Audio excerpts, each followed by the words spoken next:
Diretor-Geral PSIC Vicente Fernandes Brito informa assunto neba jornalista Sira e auditório Ministério da Justiça terça-feira lorong Ronulo Ressin Lima fulan julho tinangne.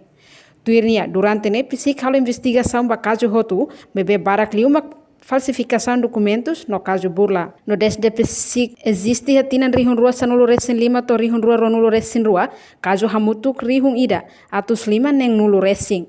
Nebe Ministério Público entrega ba PSIC baseado no relatório final cada fulang no tinang. Ita halo investigação, caso Barak Lima, falsificação de documentos.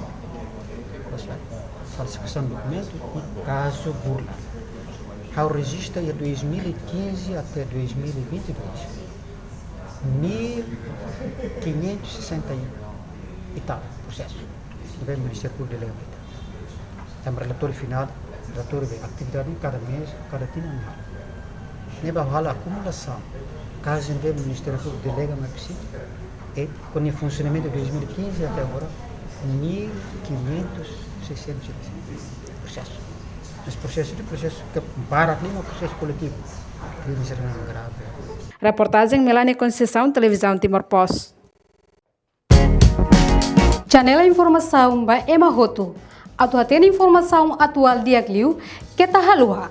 Haneha botão subscribe, like, halo comentário, no faz botão ba media social Roto.